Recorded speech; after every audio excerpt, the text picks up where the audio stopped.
Avengers!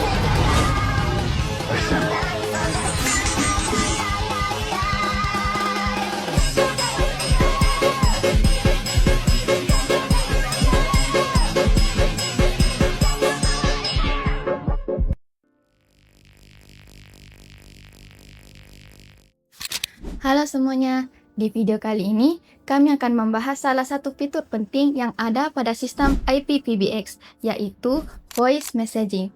Fitur ini sangat berguna terutama dalam lingkungan kerja yang membutuhkan komunikasi yang cepat dan efisien. Dengan Voice Messaging, setiap panggilan yang tidak terjawab tetap bisa meninggalkan pesan suara.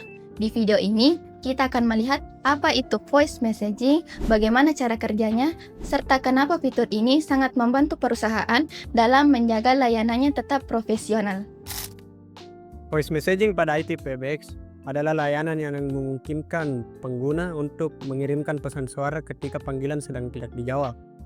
Pesan tersebut disimpan dalam voicemail box dan dapat diputar ulang kembali oleh pengguna kapan saja. Dengan fitur ini, komunikasi dapat tetap berjalan lancar meskipun pengguna sedang sibuk, offline, atau sedang tidak berada di tempat. Berikutnya, saya akan menjelaskan kenapa fitur voice messaging sangat penting dalam sistem IP-PBX. Yang pertama, dengan adanya fitur voice messaging, maka tidak akan ada lagi pesan yang terlewat meskipun telepon tidak dapat dijawab. Selain itu, pesan yang tersimpan dapat diputar kembali kapan saja. Ini memberikan fleksibilitas bagi pengguna, terutama dalam lingkungan kerja yang sibuk dan berpindah-pindah tempat. Fitur ini juga sangat membantu dalam dokumentasi komunikasi. Pesan yang tersimpan dapat dijadikan referensi ketika dibutuhkan kembali. Dengan kata lain, fitur voice messaging sangat membantu perusahaan dalam komunikasi yang lebih profesional dan terorganisir, meskipun pesan suara yang masuk tidak dapat dijawab secara langsung. Selanjutnya, saya akan menjelaskan bagaimana cara kerja dari fitur voice messaging pada IP-PBX. Pertama, ketika panggilan masuk, maka sistem IP-PBX akan mengecek apakah pengguna menjawab panggilan tersebut atau tidak. Jika panggilan tidak dijawab, maka IP-PBX akan mengarahkan panggilan tersebut ke voicemail box. Dalam tahap ini, pengguna akan menerima greeting atau pesan standar. Biasanya, greeting yang diterima adalah pesan biasa atau pesan khusus yang telah direkam oleh pengguna sebelumnya. Setelah menerima pesan tersebut, baru penelpon dapat meninggalkan pesan suara. Nah, setelah pesan suara diterima, pesan suara tersebut akan disimpan dalam bentuk file audio.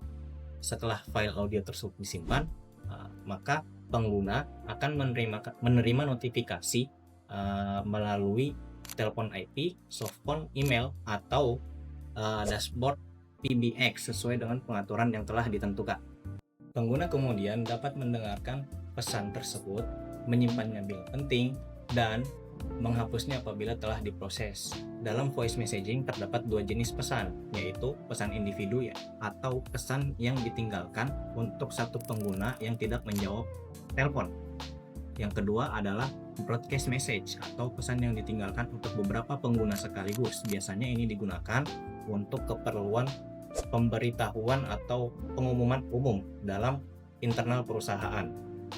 Nah, itulah tadi beberapa langkah kerja atau cara kerja dari voice messaging yang menjaga agar setiap pesan yang disampaikan tetap tersampaikan kepada pengguna meskipun telepon tidak diangkat. IP-PBX modern menjadikan fitur tambahan seperti voicemail to email, di mana pesan suara dikirim ke email.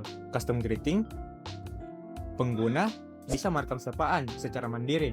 Akses multi perangkat bisa dari HP, komputer, dan telepon IP. Keamanan PIN menjaga pesan tetap privat.